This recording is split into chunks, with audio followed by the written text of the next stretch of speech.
I'm honored to speak before this forum. More than 2 years ago, as this group knows well, Russia launched an unjust and full-scale war of aggression against Ukraine. Russia's actions have been abhorrent, forcibly deporting Ukrainian children, targeting civilian infrastructure, orchestrating fraudulent referenda in occupied Ukrainian territory. In response, the Ukrainian people have defended their country bravely and effectively.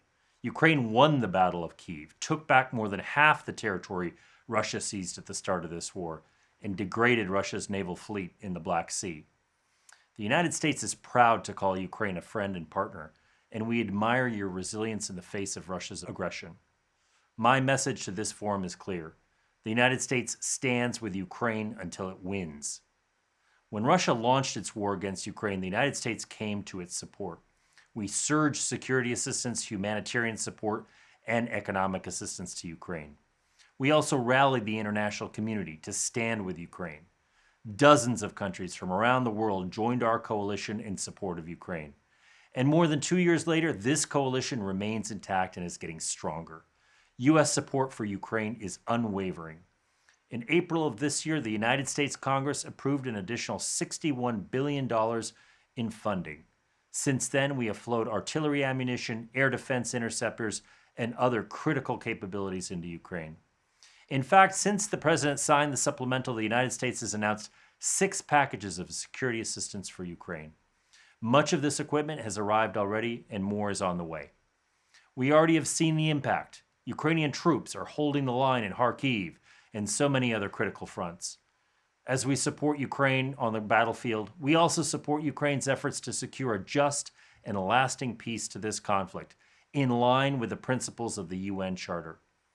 To demonstrate our support, Vice President Harris will attend the Ukraine Peace Summit in Switzerland. Now we are clear-eyed that the road ahead will be challenging. President Putin appears intent on continuing this war, and Russia continues to launch offensives against Ukrainian territory across the front lines. Russia's recent strikes against Ukraine's energy infrastructure have caused significant damage.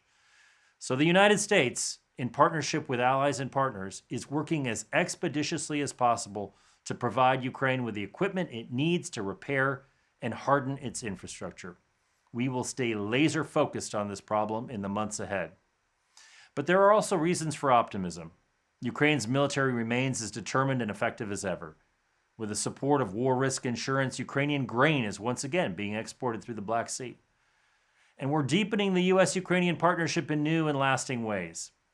At the G7 summit, President Biden and President Zelensky signed a bilateral security agreement, reflecting the close ties between our countries and pledging continued cooperation, particularly in defense and security. In this agreement, we outline a clear vision for the United States to support the people of Ukraine and help address their security needs, both now and over the long term. We want every Ukrainian to know you're not alone, and we will continue to support you in your fight for freedom. Thank you so much for having me.